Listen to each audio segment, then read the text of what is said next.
오늘의 날씨 일기예보는 맑음 햇살 밝은 오후.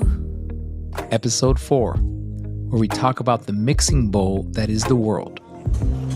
20-somethings often have more in common with a 20-something on the other side of the world through music, through, pop culture. Just the digital technologies have enabled almost a new way of relating on a global scale that wasn't there, 20 years ago. Is that a globalizing force that's homogenizing and reducing some of the cultural indigeneity that we might express otherwise? Those are big topics. Have you delved into any of that? I was just, as you were speaking, I was thinking, so I teach middle school, 6th, 7th, and 8th grade. And every year that I've taught middle school, at least at the current school I'm at, St. Cloud Middle, there's kids who are big fans of K-pop. And we don't live in Korea, so it's that's a good example. So how are they? They don't speak Korean, they don't live, in South Korea. But yet they're following this music. And so I think, like you said, with the platforms musically, whether it's Spotify, Apple, whatever, you can listen to music from all over the world. And YouTube, right, so they can watch videos of certain K-pop groups. So that's interesting. But they're not Korean, but they're following hardcore, and it's like they're big fans, some of these students. Well, maybe that's going to open up new ways for us to think about and do cross-cultural mission.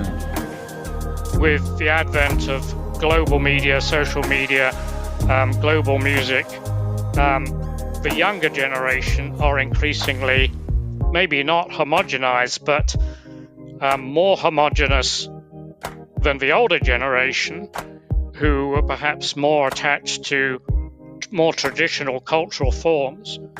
So wherever you go in the world, you tend to find generational arguments between Christians over what music should be sung, and how it should be sung, and what instruments you should use, etc., etc. So you get into the whole subject of what do we mean by globalization? And does globalization necessarily mean everything becoming homogeneous, the same? To an extent it does, but I think it's more complicated than that. It's about the way in which the indigenous interacts with the global, and you get different amalgams coming out in different places. On the one hand, we try to be very aware of cultures so as not to erode or dilute them. At the same time, the world has become smaller and moved toward a more global society where cultures are more easily impacted by others across the world. So, are we meant to be cultural protectors, or should we just allow this amalgamation to occur? There was a very real example of this seemingly inevitable blending back at the Puerto Rican Day Parade. And stop. Good. If any of you get tired in the middle of the you're going to get tired, but thirsty, raise your hand. We got chaperones that will be observant. They'll try to get you water. But if everybody's raising their hand at the same time, it's, just be patient. Focus on the music. Banten, hut.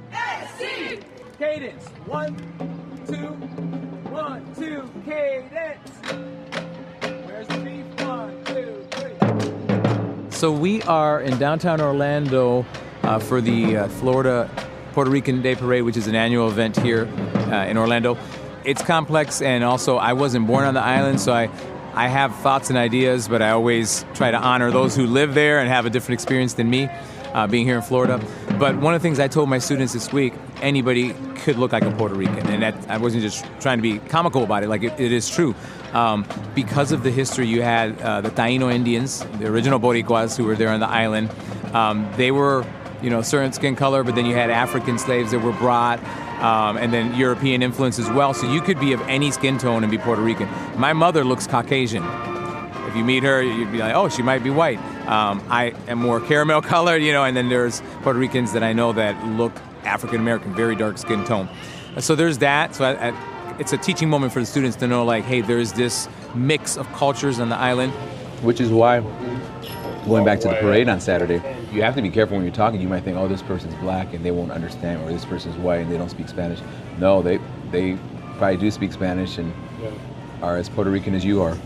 You know, I would say one of the things that's being discussed in the missions community right now is about globalization. So that process you're describing, essentially there's no kind of set ethnic group that represents that indigenous people anymore. But through mixing of cultures, you become kind of a new, now I don't want to use this term in the wrong way, but let me say homogenized culture, mixing different groups together.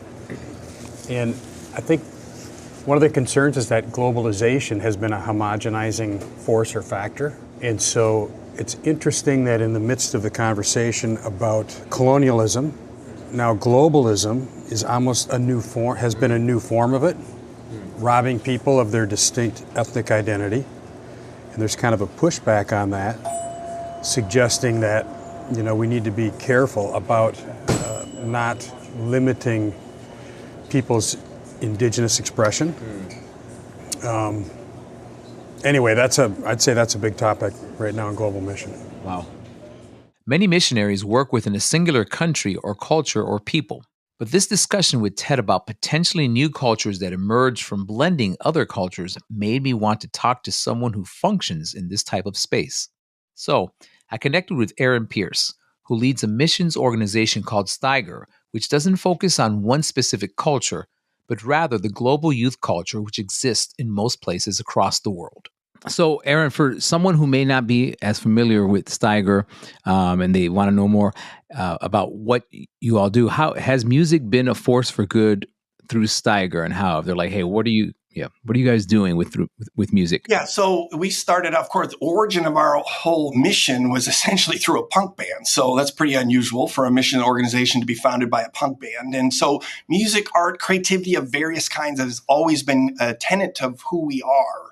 So Steiger is kind of a weird word because it's a Dutch word, and it's refers to the location where our ministry eventually became a missions organization, started in Amsterdam in the Netherlands. My parents were actually the founders of our organization. They were missionaries in Amsterdam in the 80s and 90s. They had a heart to reach young people of the city that would not walk into a church, which in a city like Amsterdam is pretty much all young people. And they were just classic missionaries but it was to a particular culture, a subculture. In the 80s and 90s, especially in the 80s, the social movement of the time was the punk rock movement. And Amsterdam was kind of an epicenter for that. And so my dad spent a lot of times in bars and clubs and venues where that scene was very present and connecting with people, sharing the gospel, but really felt like God challenged him to go to the next level by actually starting a punk band himself as a way to preach the gospel in these secular places. And God's hand was on it really early on, started this band, tremendous favor. From the very beginning, it was about preaching the cross in these venues. And they saw a bunch of people come to Jesus to the point where like, what do we do with all these people? So they had a Bible study on a big red houseboat behind the central train station. And they invited people there, and it grew into a church.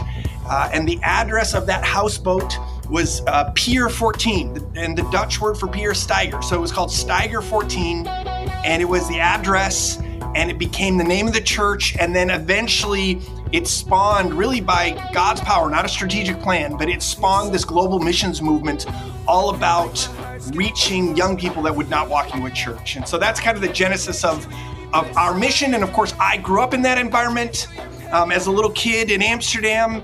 My dad would take me and my little brother on tour with him with his band. They would go all over Europe, and we'd be in some like nightclub in Eastern Europe somewhere in a tough environment.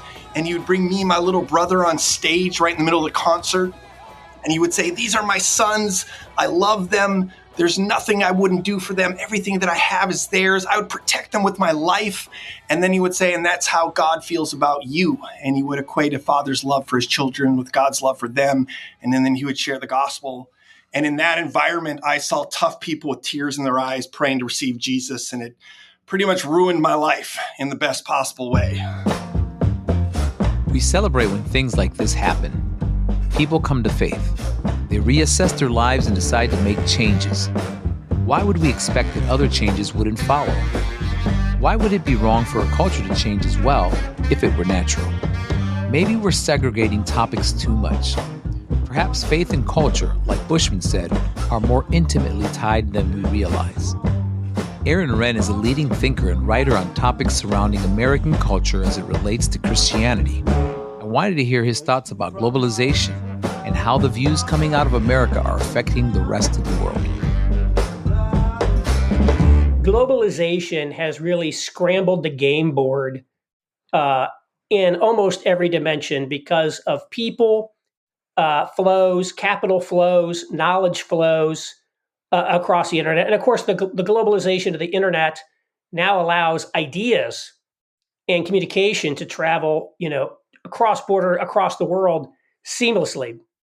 So certainly a very different environment than it was kind of prior to this big globalization push and prior to the internet. The other thing I will say that's related to this is there really is sort of still an American cultural hegemony in a lot of ways, in the sense that, we had Hollywood sort of exporting American culture. That's true. But now sort of social media, exports American culture and American categories for thinking about things. And maybe, some of the colonialism or post-colonialism, discourse, to the extent that it affects other countries, is actually a product of U.S. social media dissemination. One thing is, like in France, there's been some debate over, people in France are adopting these U.S. woke categories of race that we don't believe those are not French ideas, those are American ideas. And so there is a sense that what happens in America, I do think there's a cultural power that is projected by the United States that has a pervasive effect around the world.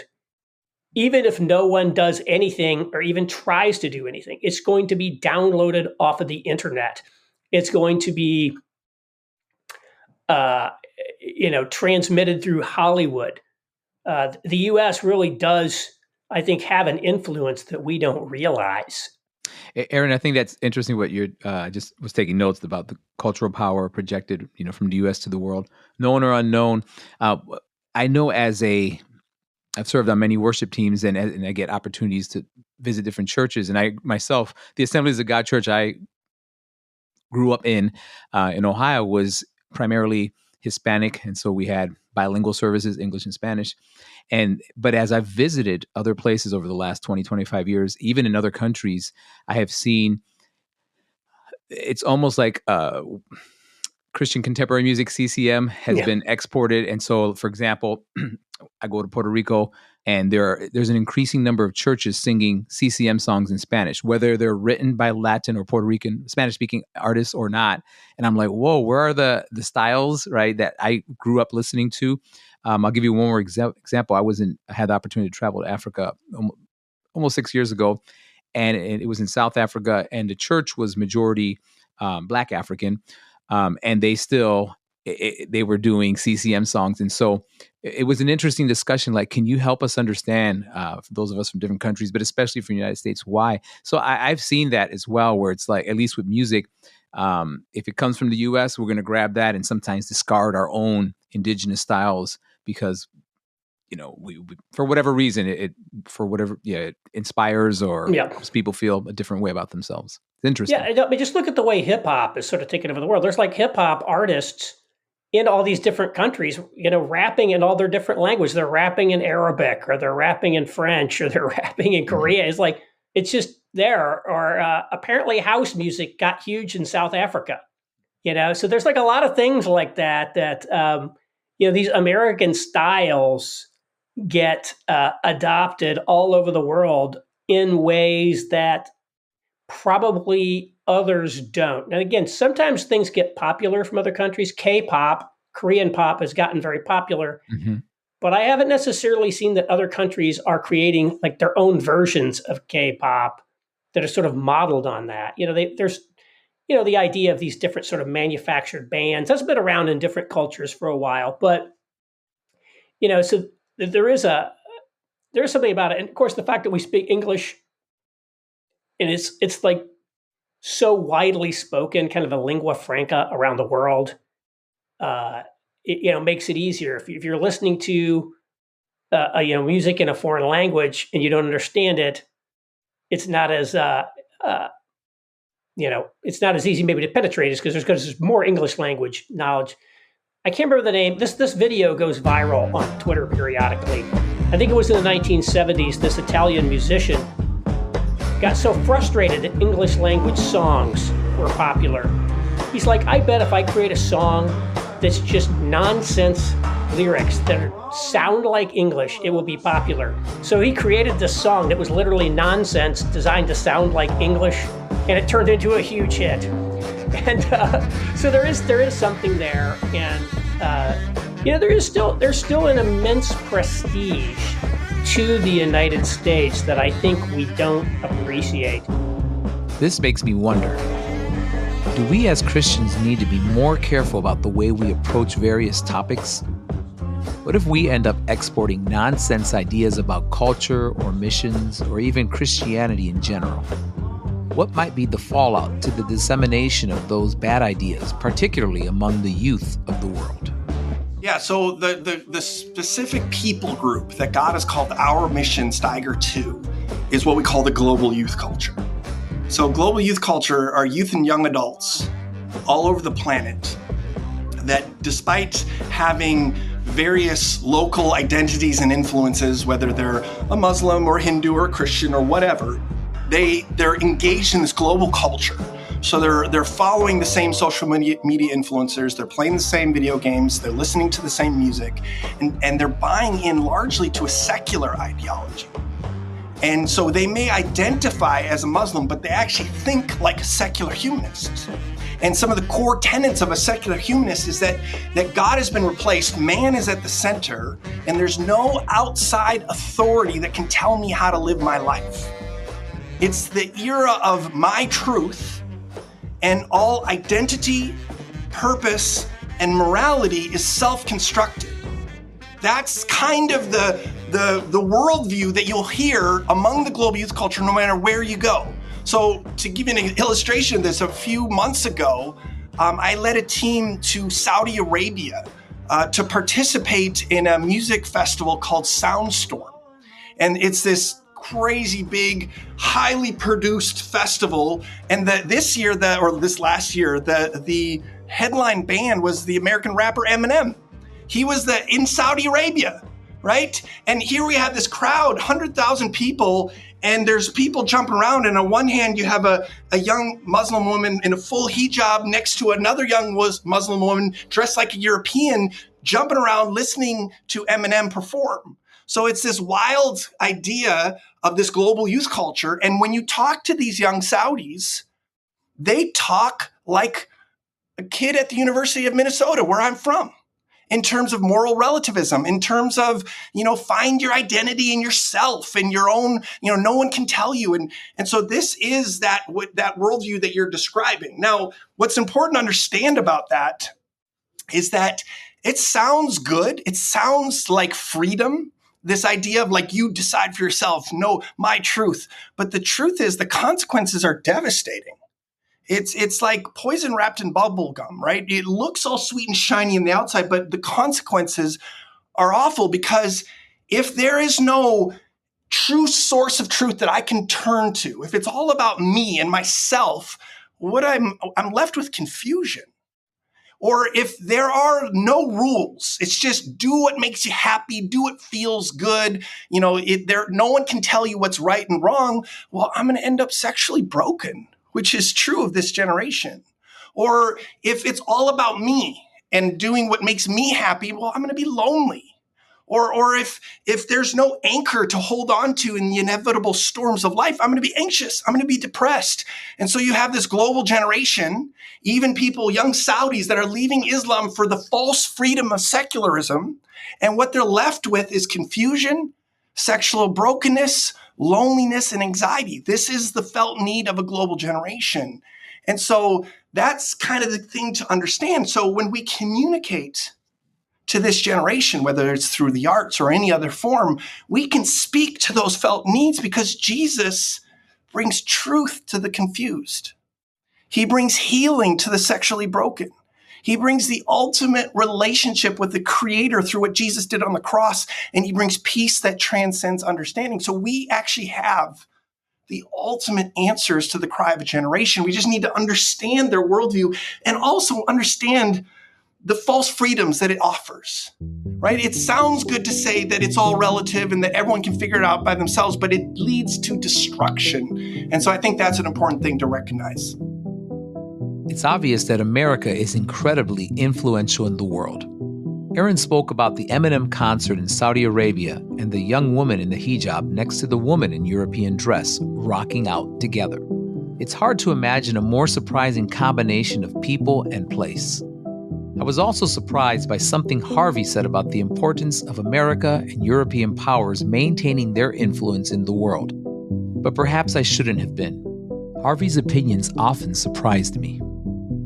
I suppose it really just highlighted to me once again that these topics are not black and white. Even if you believe America to be the current imperial power, there's likely an important role for her to play. At the moment, Europe and North America, the United States or Canada, there are a lot of things going on.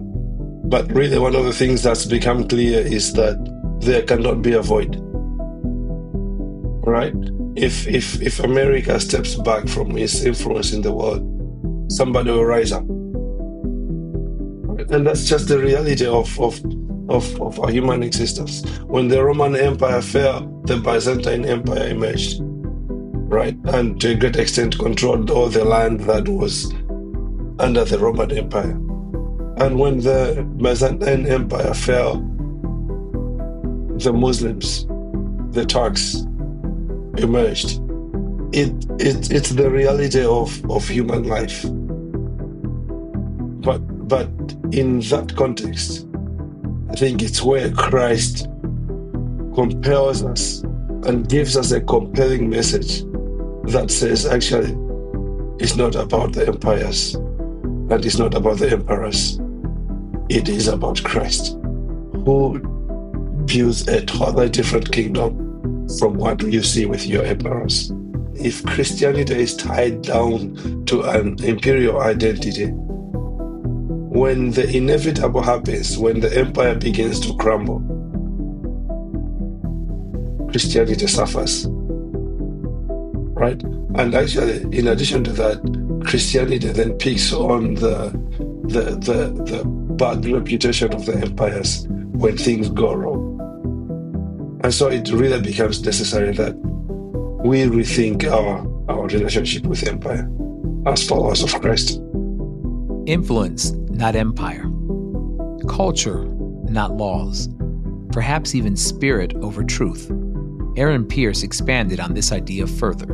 If I'm a missionary and God's called me to a specific culture, I want to understand the influences of that culture. I want to understand what's shaping how they see the world. And there was a Scottish writer and politician in the 18th century that said, let me make the songs of a nation and I care not who makes its laws. And it's this idea that the songs and the poets and the writers and the artists are the ones that shape the culture, that shape how they see the world. And that if I understand what the artists and the writers are saying, then I understand where the culture is going. And so I just want to be in tune to the culture and realizing that the cultural diversity that we see in the world is just a reflection of the diversity that God made. It's a beautiful thing. But that doesn't mean those cultures have to stay in isolation. We can learn from each other. We can experience different things. We can mix them together in cool ways. So I think there's various ways to go with this, but clearly from a missiological perspective, the arts have a powerful way of understanding a culture and understanding the influence that shaped the culture so that I can learn how to present Jesus in a way that connects with that particular culture. What's behind these discussions about the maintenance of culture? Doesn't it really boil down to identity? People wanting to be known? Back at the Puerto Rican Day Parade, there was a phrase people were chanting to express their cultural identity, a very overt expression of this desire to be known. One of them you're going to hear today, potentially, not from us necessarily because we're going to be playing, but you'll hear like, yo soy Boricua. So it's kind of a call and response. That's the call out, which means I am Puerto Rican. Boricua is like a a term that refers to the indigenous nation that lived on the island centuries ago.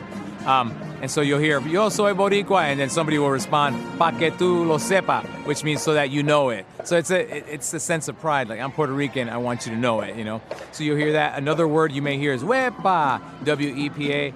There's no direct translation in English for that word, but it's more of like, yo, cool, what's up, you know? Let's go, right on. It's all of those things mashed into one word, wepa. Yeah, so you might hear those phrases. What other phrases would we hear in this discussion about missions and globalization? And does it even mean anything anymore?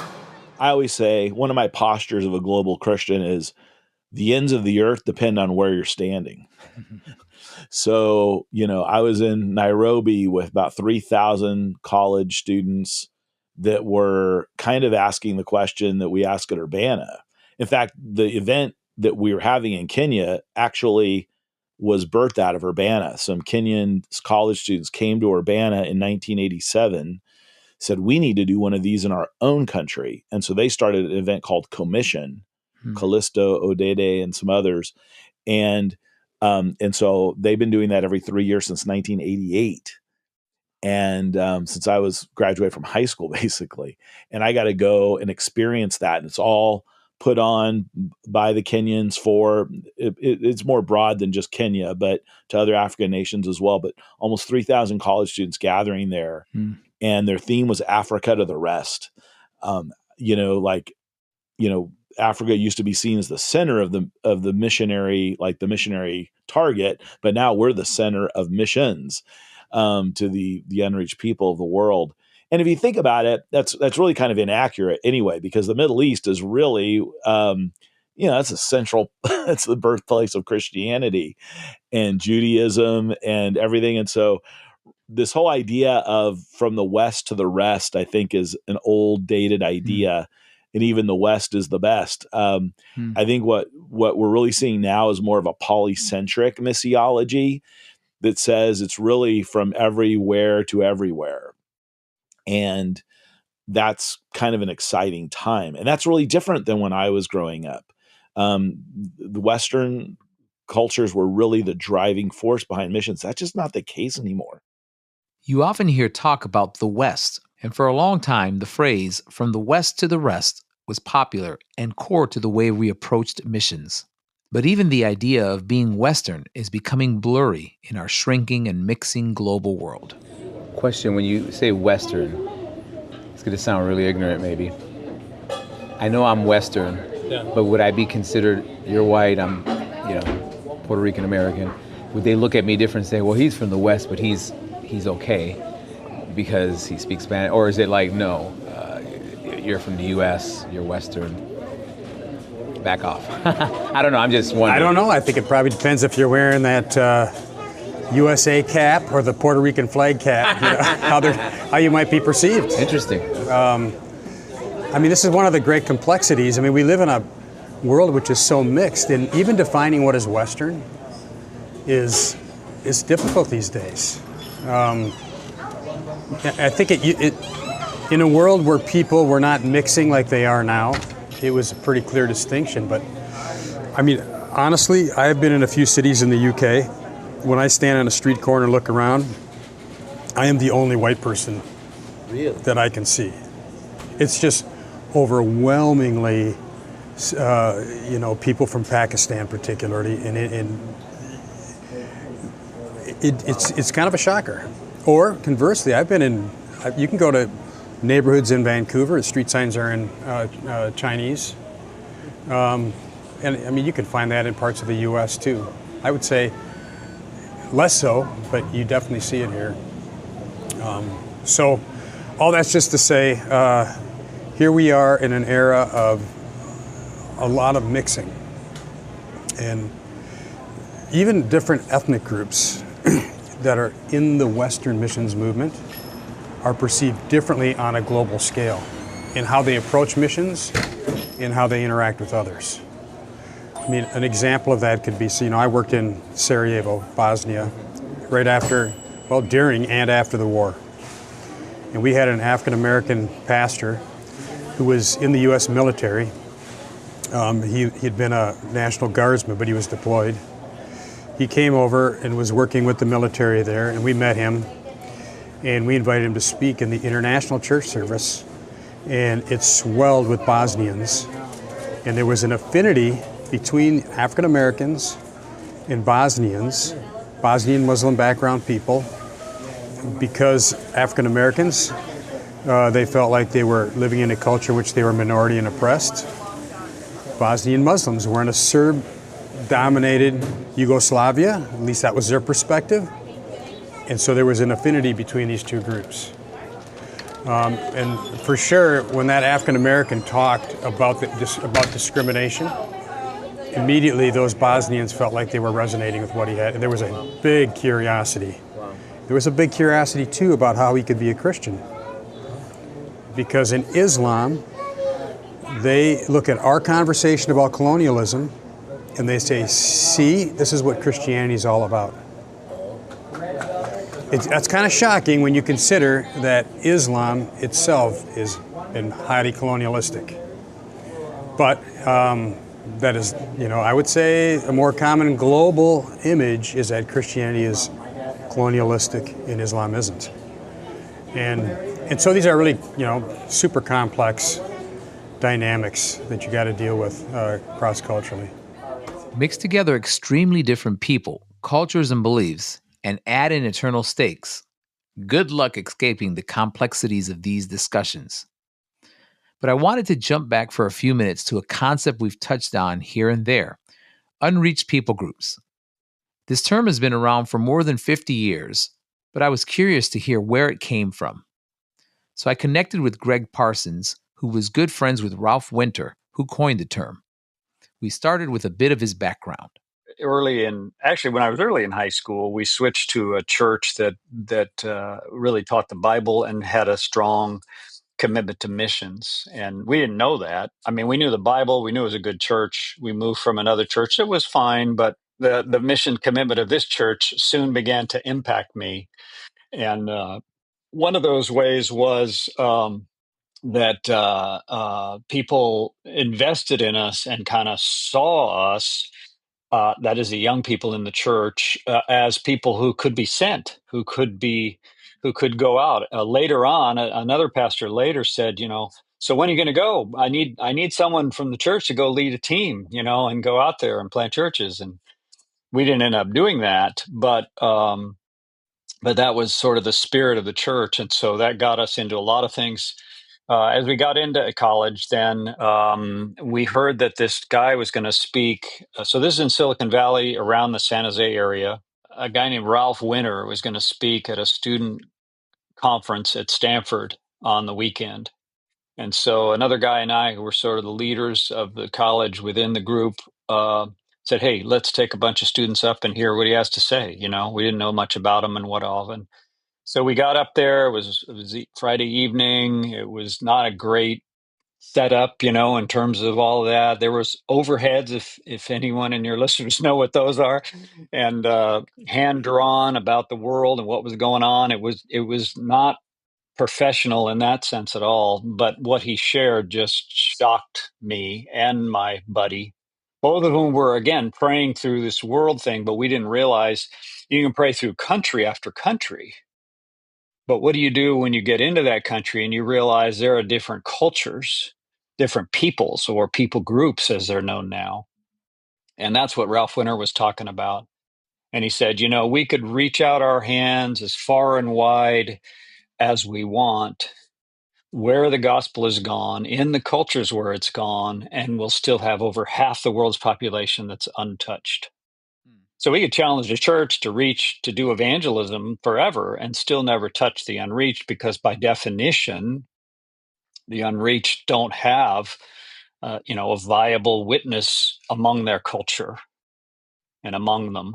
Somebody who wakes up and thinks about, who doesn't know about Jesus, and then people who wake up and they don't know that God has visited the earth in the person of Christ. No, I thought that was great. I know, I could just share a little bit from my perspective. there's times when I hear unreached people groups, I think of, oh, this must be a place where the gospel has never been shared, right? A group of people, maybe it's a nation, I don't know. Could you help maybe clarify, is there another definition, and maybe you've kind of already hinted at this, for unreached people groups? Because it sounds like there could still be Christians amongst a people group, and they maybe might still be considered unreached. Yeah, well, that's a great way of shaping the question and honing it. So, I mean, and there are a lot of things in here where we just don't know. And so let me just back up on this whole thing and say, these are man's best, humans, I should say, I don't mean just men, man's best definitions for what we understand the scriptures to teach when it talks about in Matthew 28, panta ta ethne in the Greek, that this will be spread to all the nations. That didn't mean countries. So it has to mean something else. Now, that doesn't mean countries aren't important. Kingdoms, not in Jesus' version, but in the rest of us, kingdoms, the British Isles or the British, whatever, that's a kingdom in a sense. And, less control when you get out of England than maybe they would like, or others more than others would like. But anyway, that's something that the Bible cares about too. And you mentioned, peoples, and some people now say unreached peoples and places. And I think there's a sense in that hasn't really been defined, but I think there's just a sense that when we go out, as best we can read a situation spiritually when we travel and go to different places where there's just less, it seems to us, humanly speaking, spiritually even speaking, best we understand it, that there's less of Jesus followers in that place, then you say, this place needs more attention. That's really the main thing that this is about. Where should we give some priority? It doesn't mean it has to be everybody's priority to go to, say, the caste Hindu world of India, which very, very few people are doing. Even Indians are rarely doing it. It doesn't mean that that's everyone's priority. In fact, a lot of people would not be good at doing that. They aren't ready or able or connected enough to figure out how to really talk to a Hindu about Christ. Would most of us be ready to talk to a high caste Hindu about Christ? Would we know enough about their culture or their worldview to say anything meaningful? Does it matter that they're from an unreached people group or an unreached place? Isn't the Bible enough? In this world that is constantly mixing, sometimes a culture transcends geography. For the global youth, social media trends, pop music, and the morals du jour often trump their parents' and grandparents' local religious and social cues. Though they may look different, a young Muslim from the Middle East and a teenager from the Midwest might have more in common than their aunts and uncles. And speaking of the way people look, we can't any longer assume anything based on skin color. Puerto Rico is a small example of that, where you might have someone who looks white in the same family as someone who looks black and someone else who has a caramel complexion. Or neighborhoods in the UK which are dominated by people from South Asia, or places in Canada where East Asians make up the majority of the population. The way we look and even where we come from is becoming less and less tied to our identities. In light of all of this, how should we move forward with missions? It may sound simple, but it seems like we just need to work together. But is that possible? And what would that look like?